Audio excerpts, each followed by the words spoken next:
Que Dieu vous bénisse. Asseyez-vous quelques instants.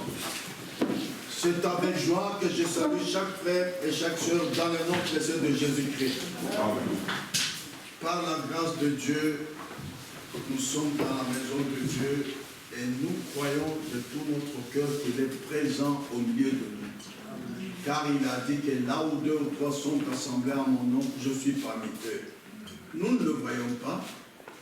Même nous ne le voyons pas agir, il n'a pas menti. Il est là. C'est pourquoi, à partir de ce moment, ayons la crainte de Dieu.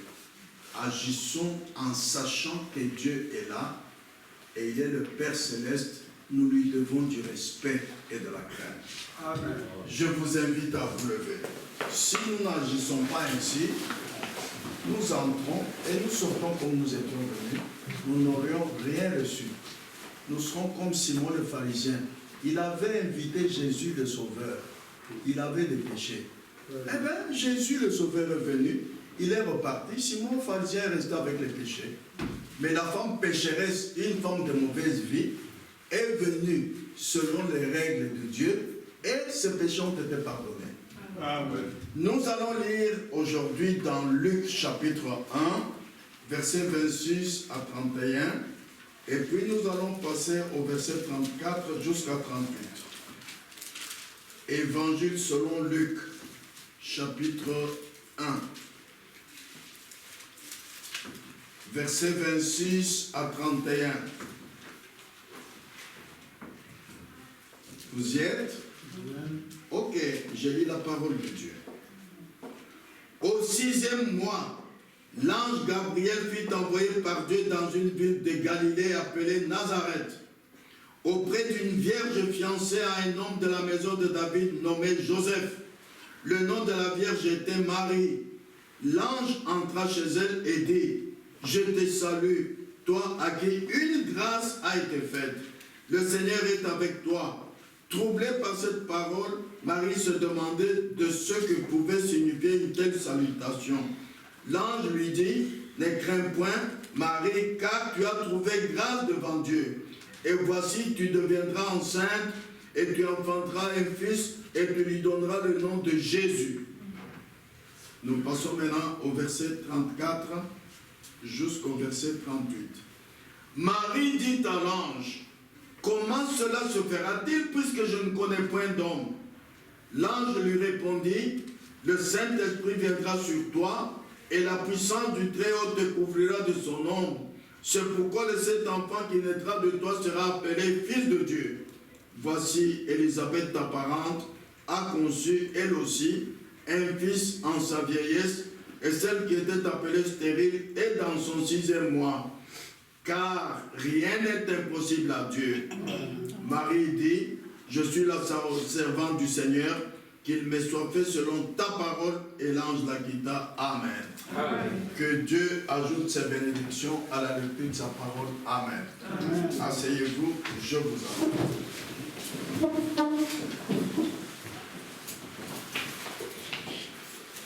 À partir de cette écriture que nous venons de lire, je prends comme sujet, par la grâce de Dieu, que nous allons partager ensemble, la foi de Marie. Marie, comme vous l'avez entendu, ce n'est pas n'importe quelle Marie, c'est la Vierge Marie. Nous lisons dans Hébreux 11 ceci, en ce qui concerne la foi. Hébreux 11, verset 6. Voilà, j'y suis, je lis.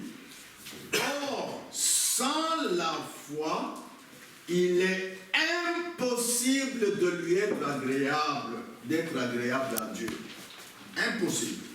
Car il faut que celui qui s'approche de Dieu croie que Dieu existe et qu'il est le rémunérateur de ceux qui le cherchent. Amen. Amen. Je demande votre attention sur ces instructions bibliques que nous allons recevoir sur la foi de Marie et comparer à votre propre foi, car sans la foi, peu importe à quelle bonne église tu appartiens, peu importe que tu as fait dans l'église 40 ou 50 ans, Peu importe combien tu chantes bien, tu n'es pas agréable à Dieu. Oh, il faut que chacun examine sa foi. Amen. Amen. Et selon le message de Dieu que l'ange a annoncé à Marie, elle lui a dit, dans Luc 1, 28, l'ange entra chez elle et dit, je te salue, toi à qui une grâce a été faite, le Seigneur est avec toi. Ah, mon frère, ma soeur, est-ce que toi, tu es capable de dire que Dieu t'a fait une grâce, il est avec toi? Voilà ce à quoi beaucoup de membres d'église ne font pas attention. Et l'ange lui a dit aussi, dans Luc 1, versets 30 et 31, l'ange lui dit, ne crains point Marie, car tu as trouvé grâce devant Dieu. Quand est-ce que mon frère, ma soeur, tu peux dire que tu as trouvé grâce devant Dieu? Quand? C'est pourquoi suivez bien ces instructions bibliques. Ne vous contentez pas d'appartenir à une bonne église ou à une grande église. Non. Non. Il faut se voir si tu as trouvé grâce devant Dieu, oui ou non. Chaque fois qu'on s'est réunis, il est là. Est-ce que tu as trouvé grâce devant lui? Écoutez le verset 31. Et voici, oui, l'ange lui dit, ne crains point, car tu as trouvé grâce devant Dieu. Et voici, tu deviendras enceinte et tu enfanteras un fils, tu le donneras le nom de Jésus. C'est-à-dire, Dieu qui avait fait une promesse dans Ésaïe 7,14, nous lirons tantôt, une vierge concevra, cette vierge c'est toi. Ah, Dieu fait une promesse pour tous les croyants de la terre, pour toutes les vierges de la terre, et il te fait grâce toi. Oh là là, mais tu peux sauter, dire merci Seigneur. Beaucoup de vierges dans mon pays, Dieu m'a choisi moi. Beaucoup de croyants, mais Dieu a permis que moi je prêche, que je sois prédicateur. Mais comment y arriver? Comment trouver une grâce devant Dieu? Amen. Amen. Frères et sœurs, c'est la chose à laquelle j'attire votre attention ce dimanche. C'est pourquoi il est très important pour nous de sonder les Écritures pour connaître comment était la foi de Marie pour qu'elle soit agréable à Dieu. Nous lisons dans 2 Timothée, chapitre 3, verset 16. Lisons. Et puis nous allons commencer maintenant notre sujet. 2 Timothée, chapitre 3, verset 16. Toute écriture est inspirée de Dieu et utile pour enseigner, pour convaincre, pour corriger, pour instruire dans la justice, afin que l'homme de Dieu soit accompli et propre à toute bonne œuvre. Amen. Donc, sur la foi de Marie, cette écriture, par l'inspiration spirituelle, est utile pour vous enseigner, pour vous convaincre, parce qu'il y a beaucoup de discussions au travers des Écritures. Mais les gens oublient Matthieu 16, 18. L'Église de Dieu est fondée sur la révélation. Les Écritures, c'est bien, mais ce n'est pas ça qui compte devant Dieu. Amen. C'est la révélation. Alléluia. Regarde, l'ange n'a pas donné à Marie l'Écriture, il lui a donné la révélation. Rien qu'à elle. Correct. Ça, c'est l'expérience personnelle de Marie avec Dieu. Amen. De toutes les femmes vierges qui étaient en Nazareth, Ésaïe 7,14 s'accomplit pour Marie. Amen. Par la révélation qui lui est donnée par l'ange de Dieu. Amen. Voilà sur quelle base nous devons marcher. Amen. Amen. Frères et sœurs, la foi de Marie, c'est notre sujet. nous savons que Marie était fiancée à Joseph et ils n'habitaient pas encore ensemble. Matthieu 1, 18 le dit. Mon frère Jean-Marie, tu peux me lire ça. Sois attentif, nous allons beaucoup lire aujourd'hui. Matthieu 1, 18. Qu'est-ce qu'il dit? Voici de laquelle manière arriva la naissance de Jésus-Christ. Marie, sa mère, ayant été fiancée à Joseph, se trouva enceinte par la vertu du Saint-Esprit avant qu'ils puissent habiter ensemble. Avant qu'ils eussent habité ensemble. Toute écriture est inspirée, utile pour enseigner. Cela nous donne un enseignement. Ceci nous montre déjà une première chose sur la foi de Marie. Marie, bien qu'elle était fiancée à Joseph, elle n'a pas voulu habiter avec son fiancé, sauf quand ils vont faire la cérémonie de mariage. Ah, vous jeunes sœurs qui n'êtes pas encore mariées, retenez ça. Quand un garçon vient te fiancer, peu importe qui il est, dans les fiançailles, tu ne peux pas l'habiter avec lui. Amen. Tu ne peux pas. Amen. C'est la Bible qui l'enseigne. Quand tu le fais, tu n'es pas dans la foi. Amen. La foi de Marie nous montre qu'elle n'a pas voulu habiter avec son fiancé avant qu'il soit marié. Ceci est une instruction biblique à retenir pour les croyants et les croyantes qui sont fiancés. Les fiancés n'habitent pas ensemble. Vous savez que moi, votre frère, j'ai eu 7 filles et 5 garçons dans ma famille. Et en mariant mes filles, quand j'ai marié une fille, c'est un frère qui l'a épousée, et le père de ce frère était un prédicateur dans les villages autour de Lubumbashi. Après la dot, maintenant le frère me dit, nous partons avec la femme de mon fils. Il dit non, mon frère. Après la cérémonie, il dit non, mais nous avons dit écoute, voilà la dot, c'est fini. Il n'y a plus de fiançailles. Ah non, frère, quand le patron, moi, je dis, mais c'est anti-biblique ce que tu me dis là. Ma fille ne peut pas l'habiter chez ton fils avant la cérémonie de mariage. Amen.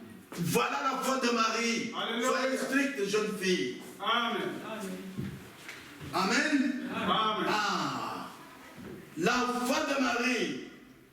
Écoutez, un dimanche, son fiancé Joseph dit à Marie, son fiancé, après qu'ils aient été dans l'église, le message que nous avons entendu ce matin était frappant, Marie. J'étais vraiment ravi d'entendre notre rabbin parler de la grandeur de Jéhovah. Il nous a parlé de ce grand et puissant Dieu qui est allé en Égypte et a fait sortir notre peuple de l'esclavage. Il a ouvert la mer Rouge quand il lui a fait obstacle. Il les a conduits par la colonne de feu la nuit et par une nuée de jour. Il a fait tomber du ciel le pain, il a amené les cailles. Il les a fait entrer en sécurité dans le pays promis. Et Marie dit à Joseph ceci. Écoutez.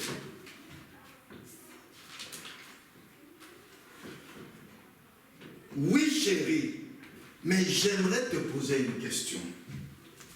Qu'est-il arrivé à ce grand Dieu pour qu'il ne soit plus grand aujourd'hui qu'il l'était alors?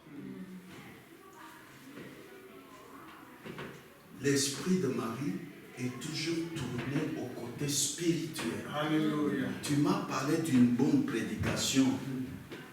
Oui, mais ça c'est un Dieu historique. Mais où est le Dieu vivant aujourd'hui? Où est-ce qu'il agit? Amen. Ah, qu'est-il arrivé à ce grand Dieu pour qu'il ne soit plus aussi grand aujourd'hui qu'il l'était alors? As-tu remarqué le rabbin après ce merveilleux message? Hélas, il a ensuite dit, Joseph a dit à sa fiancée, Jéhovah doit nous avoir tourné le dos parce qu'il n'accomplit plus de miracles. Non, c'est Marie qui a dit ça. Il dit, Jéhovah doit nous avoir tourné le dos parce qu'il n'accomplit plus de miracles. Alors Joseph a vite repris la parole et a dit à sa fiancée, mais Marie, je crois que Dieu est tout aussi grand et puissant qu'il a toujours été. Ah. Et ça doit être à ce moment-là que le cœur de Marie reçut un étrange avertissement. N'est-ce pas étrange la manière dont Dieu fait les choses? L'écriture est toujours rendue manifeste. Elle a dit, Joseph, de quoi le prophète parlait-il quand il a dit, un enfant nous est né? C'est Marie maintenant qui pose la question à son fiancé. De quoi le prophète Ésaïe parlait-il quand il a dit, un enfant nous est né? Qui est ce fils, cet enfant dont il parlait? Frère Jean-Marie, tu peux lire cette écriture, mais en dardi s'il te plaît. Ésaïe 7,14. Voilà l'écriture qui vient dans l'esprit de Marie et elle pose la question à son fiancé. Ésaïe 7,14. C'est pourquoi le Seigneur, lui, vous donnera ainsi, voici la Vierge concevra, et elle enfantera un fils, et on l'appellera son nom Emmanuel. Ah, Marie s'est souvenue de cette écriture-là. La Vierge concevra et enfantera un fils. Et Marie lui dit, mais qui est ce fils, cet enfant dont le prophète parlait? Joseph l'a regardé de nouveau et il a certainement dit, eh bien ma chérie, le prophète parlait du Messie qui vient, l'espérance d'Israël. Et tu sais, Marie, tout au long des âges, depuis Moïse, nous avons attendu avec impatience la venue de ce Messie. Et quand il viendra, il nous délivrera de l'esclavage de ces Romains, de l'esclavage de nos péchés, et Israël reconnaîtra son Dieu et lui tiendra sa parole. Et ma chère Marie, si nous ne le voyons pas dans notre génération, il viendra certainement dans la suivante, mais nous l'attendons dans notre génération. Amen. Amen. Ici, j'aimerais vous rappeler une chose. Nous nous réjouissons du salut. Jésus nous a sauvés. Jésus nous a sauvés. Mais il nous a sauvés, nous a délivrés de quoi? Pas d'une chose, de deux choses. Il nous a délivrés de nos péchés et de deux, voilà ce que beaucoup de frères et sœurs oublient, il nous a délivrés de l'esclavage du péché. Amen. Un croyant sauvé, né de nouveau, ça doit finir de sortir de sa bouche. Mais écoute, tu m'exhortes bien, mais je ne peux pas abandonner de fumer, je ne peux pas.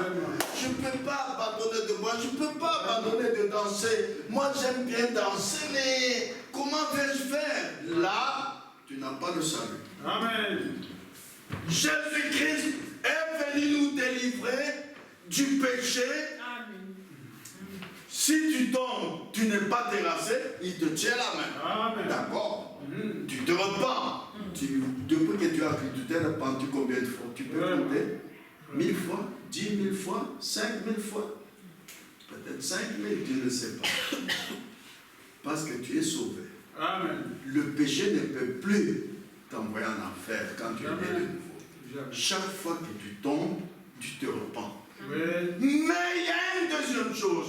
Tu ne peux pas rester esclave du péché. Non. Non. Là, tu dois te rendre compte toi-même que tu n'es pas sauvé. Vraiment. Amen. Amen. Ah. Frères et sœurs, voici la question que Marie a posée à son fiancé et son fiancé lui a répondu. Et quand son fiancé lui a répondu, écoutez la suite, toute la nuit, elle n'a pas pu fermer l'œil à cause de ce qu'elle a entendu son fiancé lui dire. Un enfant nous est né, un fils nous est donné, et cet enfant c'est le Messie.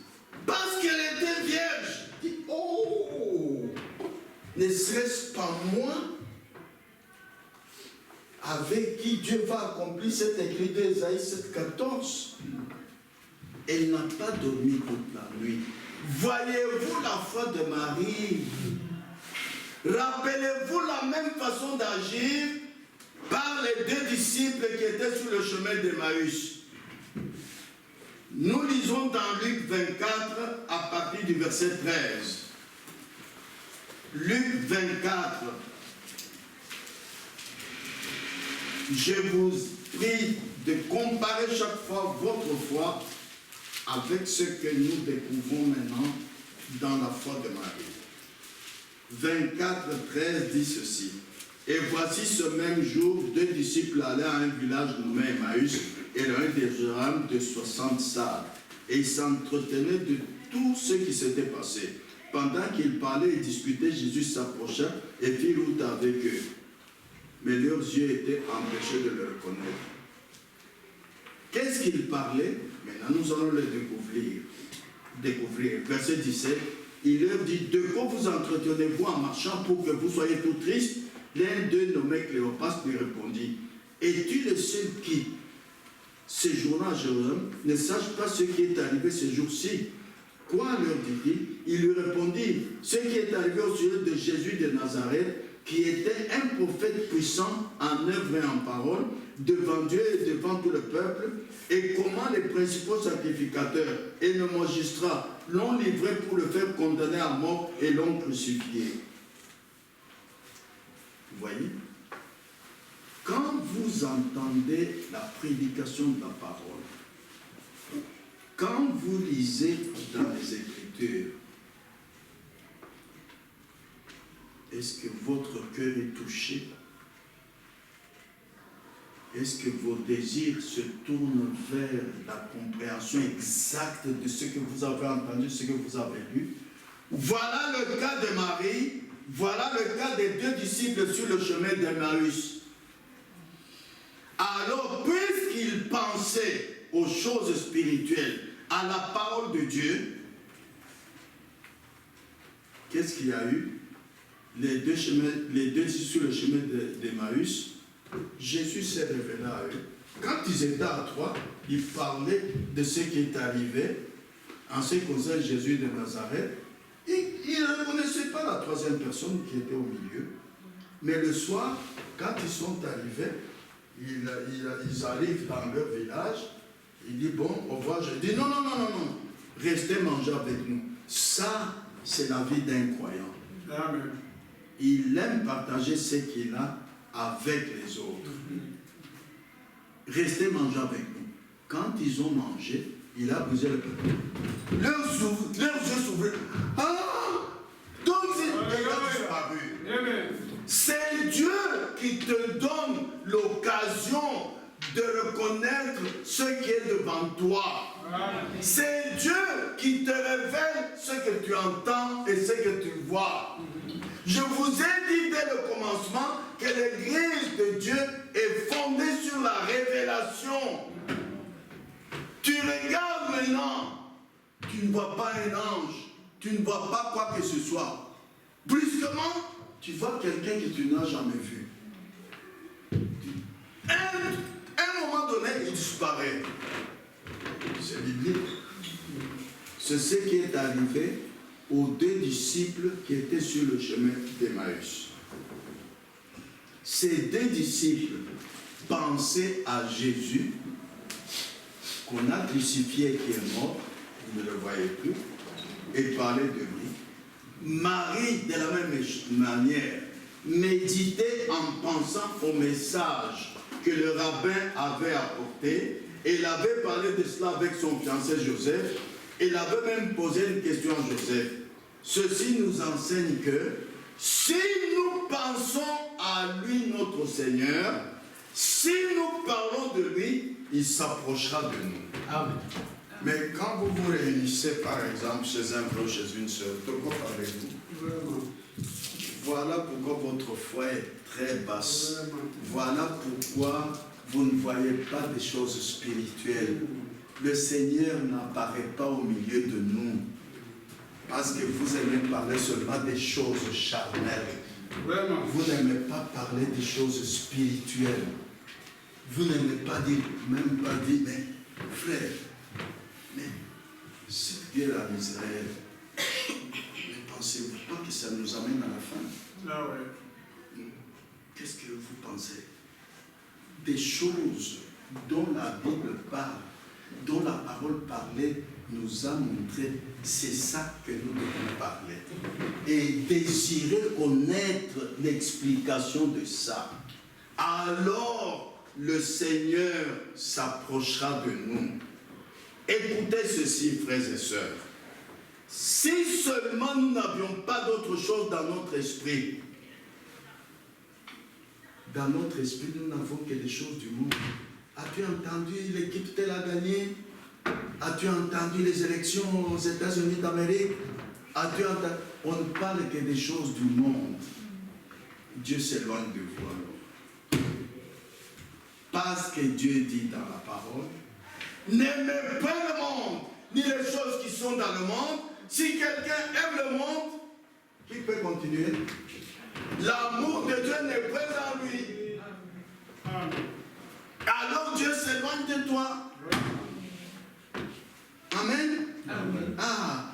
Quand nous venons à l'église, nous devons mettre de côté toute pensée, toute chose du monde et entrer dans la communion avec Christ et adorer en méditant, en adorant dans nos cœurs, en lui adressant des cantiques et des louanges, pensant à sa bonté et à ce qu'il représente pour nous. Comme tu es assis ou assise là, tu entends la prédication, ça te touche, tu te mets à chanter dans le cœur. Ce n'est pas interdit. Tu te mets à chanter. Dieu voit ton cœur. Hein? Amen. L'adorant dans l'esprit, chantant des cantiques spirituels, célébrant de tout notre cœur de louange. Même la Bible dit, frère Jean-Marie, tu peux lire, Jacques 5, verset 13.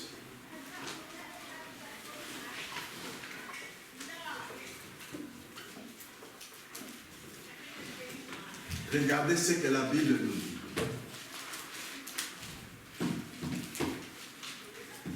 Jacques chapitre 5, verset 13.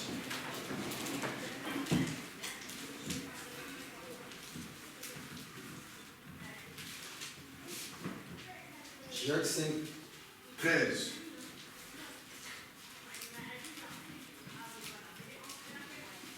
Quelqu'un parmi vous est-il dans la souffrance qu'il prie? Quelqu'un est-il dans la joie qu'il chante des cantiques?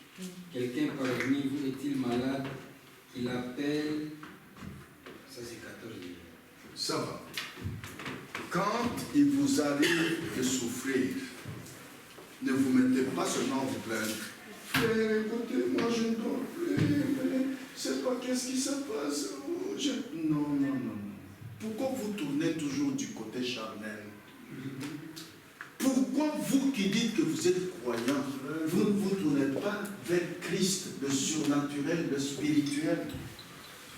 Quand vous êtes dans la souffrance, priez. Amen. Amen. Quand vous êtes malade, appelez les anciens qui prient en vous soignant d'huile. Alors Dieu agira. Amen. Amen. Frères et sœurs, nous devons savoir que nous devons être dans la méditation en vous attendant toujours à ce que Dieu vous apparaisse à tout moment. Ce Dieu en qui vous avez cru, il n'est pas mort, il n'est pas absent, il est partout et il connaît tout. Et il est le Tout-Puissant, personne ne peut le vaincre. Comment avez-vous peur de la maladie? Toute maladie, c'est un démon. Mais il y a le vainqueur des démons, c'est Jésus-Christ. On ne peut pas le vaincre. Ne vous contentez pas, quand vous venez à l'église, d'avoir un Dieu historique. Non. Il faut toujours dire, mais ce Dieu, qu'on dit, là où deux ou trois, Dieu est parmi nous, mais où est-il? Où est-il? Où est-il? Où est-il? Mais s'il pouvait me guérir de cette maladie, s'il pouvait agir sur moi, s'il pouvait me donner l'opération de don spirituel. Parce que la Bible dit, Psaume 20, verset 5, frère Jean-Marie, regardez ce que l'Écriture dit, et vous la mettez de côté, cette Écriture-là. Vous ne faites faites pas ce qu'il dit, alors Dieu non plus ne viendra pas vers vous. Psaume 20, verset 5. Il te donne ce que ton cœur désire et qu'il accomplisse tous tes desseins. Non pas qu'il te donne ce que tu as compris de la prédication, qu'il te donne parce que tu as veillé en prière. Non. Qu'il te donne ce que ton cœur désire. Amen. Oh, mais mon Dieu, tu es le Tout-Puissant, mais si tu es le guérisseur, n'est-ce pas? Par tes risques, nous avons été guéris. Alors guéris-moi ce désir-là, tourné vers le haut, Dieu viendra vers toi. Amen. Voilà la foi de Marie. Vous tournez du côté des choses spirituelles. Ne soyez pas comme Ésaü.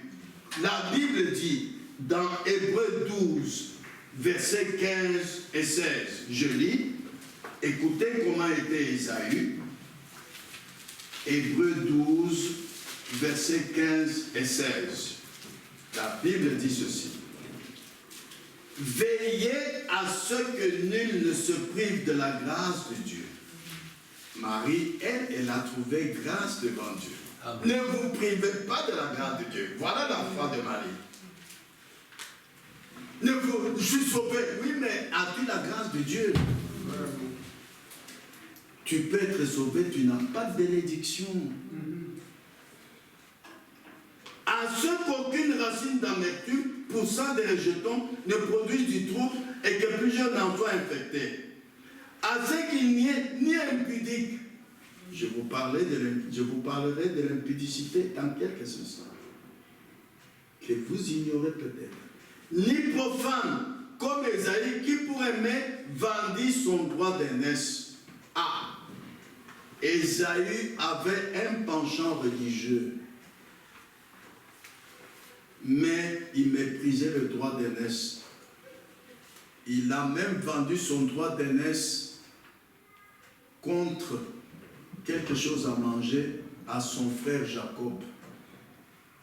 Et Jacob a dit, tu es sûr? Jure-le. Il a juré. À quoi me sert le droit de l'aînesse? Parce que je m'en vais mourir. Ésaü est un type d'un croyant charnel. Malgré qu'il a un penchant religieux, mais il méprise le droit d'aînesse. Le droit d'aînesse, c'est quoi? Le droit d'aînesse, c'est tout ce qui est spirituel. Il méprise ça. Il y a beaucoup de croyants comme ça, même parmi nous. Malgré qu'ils viennent à l'église, ils ne pensent pas du tout aux choses spirituelles. Par exemple, la Bible dit, vous allez prier avec l'intelligence, vous allez prier aussi avec l'esprit. Vous avez déjà lu ce verset? Oui. Mais il y en a qui n'ont jamais désiré prier par l'esprit. Ou même dire, mais ça se fait comment de prier par l'esprit? Vous allez chanter vous allez aussi chanter par l'esprit. Il y a des croyants qui ne pensent pas, qui ne désirent pas cela. Vous voyez? Il y a des croyants qui viennent ici des années, il n'a jamais pensé à ce que Dieu lui parle. Il n'a jamais pensé à voir un ange comme Marie a vu un ange. Je suis content d'écouter, sauver, au revoir frère, au revoir, que Dieu te bénisse. En restant du côté charnel, oh là là, Ésaü. Bonjour Ésaü. Mais Jacob, malgré qu'il n'était pas né l'aîné, il était né en tenant Ésaü au talon, c'est-à-dire il combattait pour ce qui est spirituel. Il combattait pour le droit d'aînesse. Il combattait pour ce qui est spirituel. Il a fini par l'obtenir. Que Dieu te donne ce que ton cœur désire. Amen. Ah, frères et sœurs. Vous savez qu'il y a un croyant charnel, il y a un croyant spirituel. Leur désir montre cela. Nous voyons dans la Bible, parmi les disciples, les croyants charnels et les croyants spirituels. Pierre désirait tellement les choses spirituelles que quand Jésus, il première fois, il a abandonné ses filets dans l'eau pour suivre Jésus-Christ. Voilà le type de l'homme spirituel. Il abandonnera tout ce qui est charnel pour gagner le spirituel. Mais chaque Shadrach et Abednego ont accepté d'abandonner leur vie, d'entrer dans le feu mourir, pour se tenir du côté des choses spirituelles. Voilà le croyant spirituel.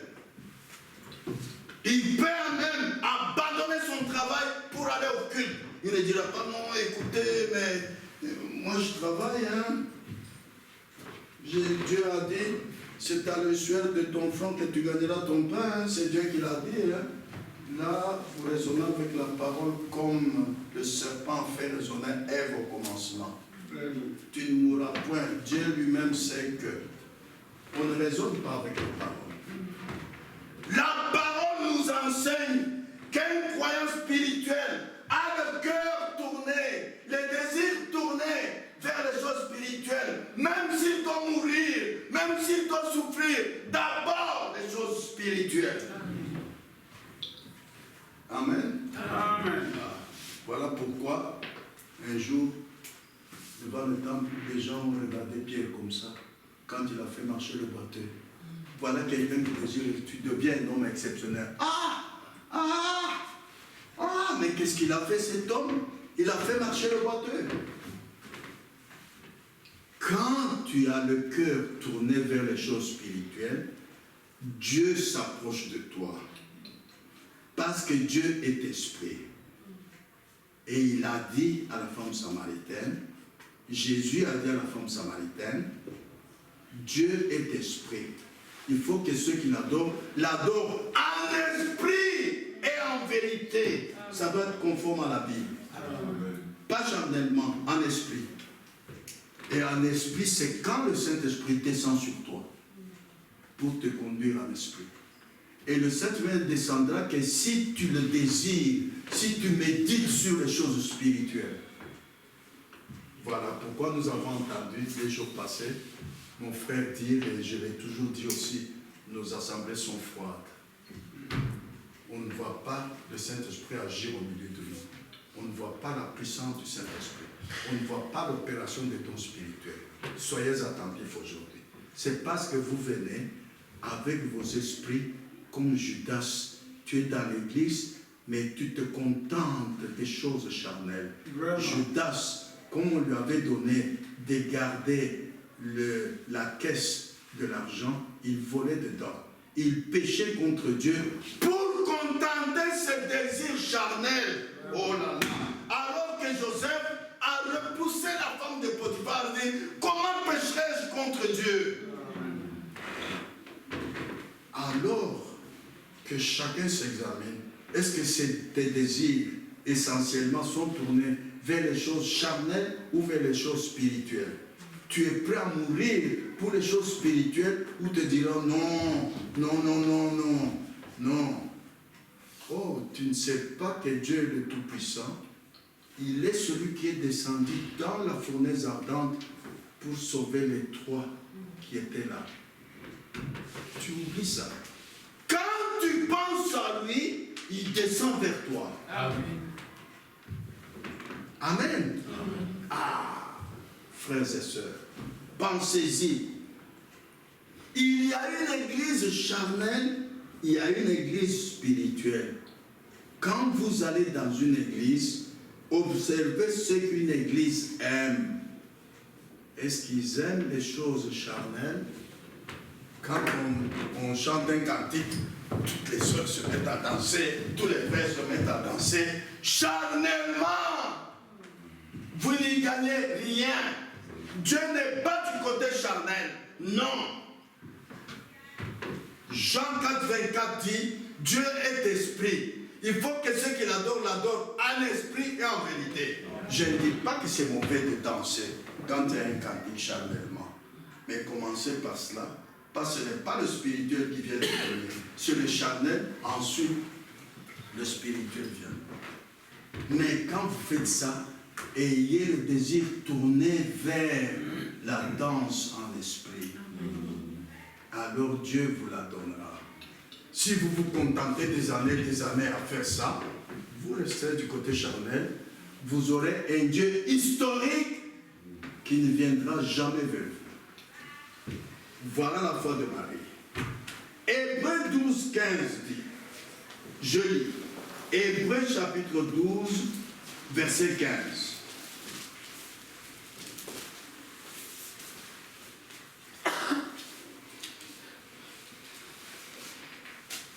Je lis. Veillez à ce que nul ne se prive de la grâce de Dieu et qu'aucune racine d'amertume poussant des rejetons ne produise du trouble et que plusieurs n'en soient infectés. Vous êtes en train de suivre maintenant dans les Écritures pourquoi l'ange dit à Marie dans Luc 1, 28, tu as trouvé grâce devant Dieu. Attendez, je revois. Oui, toi à qui une grâce a été faite, le Seigneur est avec toi. Et dans Luc 1, 30, l'ange lui dit, ne crains point, car tu as trouvé grâce devant Dieu.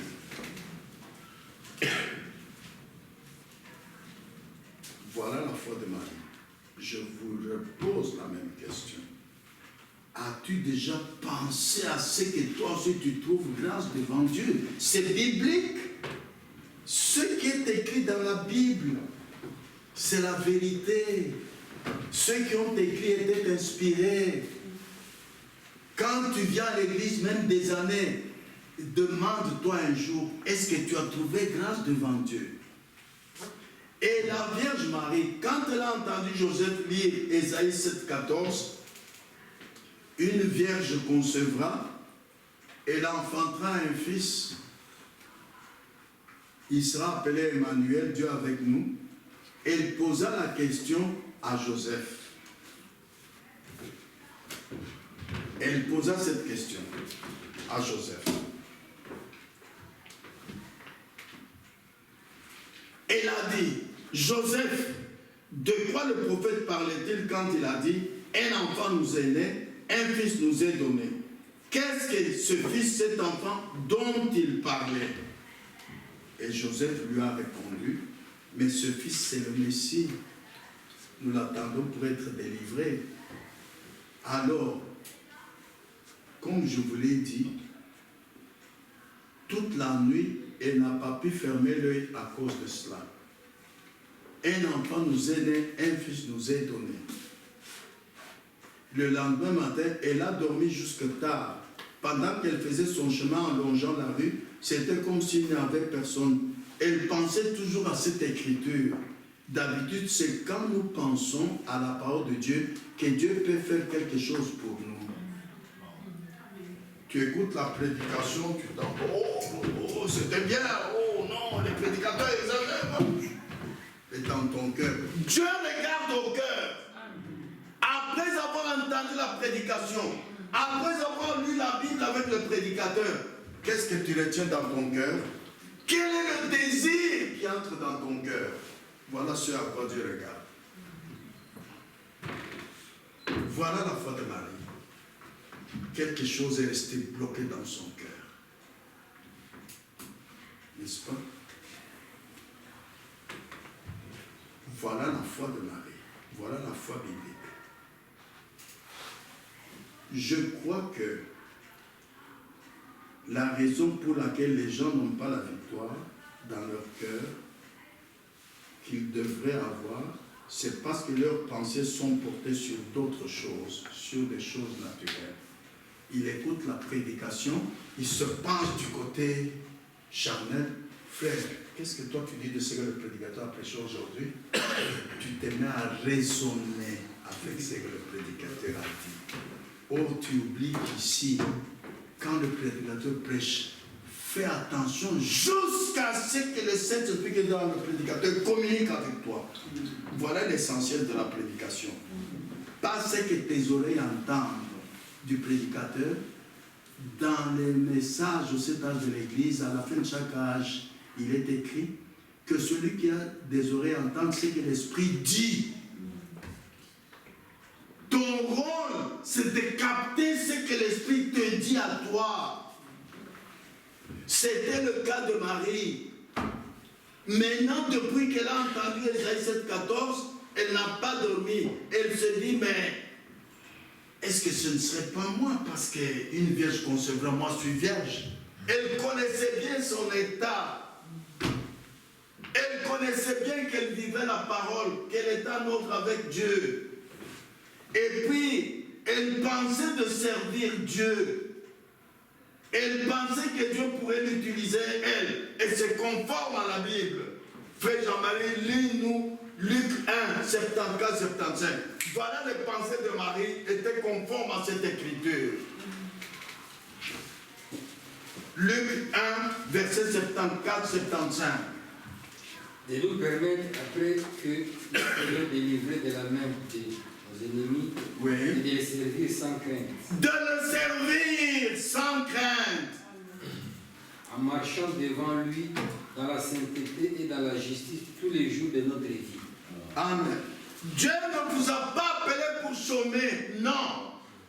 Il y a un travail pour chacun, pour chacune. Mais Dieu n'est pas dictateur. Allez, toi, tu vas commencer à balayer l'église. Toi, tu vas commencer à diriger la chorale. Toi, tu vas commencer à jouer au synthétiseur. Toi, tu vas... Non, non, non, non, non. Que dit l'Écriture? Qu'il te donne ce que ton cœur désire. Marie, comme elle était vierge, quand elle a entendu qu'une vierge comme ça, elle a dit, est-ce que ce ne serait pas moi? Et cette vierge sera enceinte du Fils de Dieu, le Messie. Mais elle va vraiment servir Dieu, de mettre au monde le Messie que le monde entier attend. Est-ce que cette vierge ne sera pas moi? Oh là là, quelle foi, quel bon désir.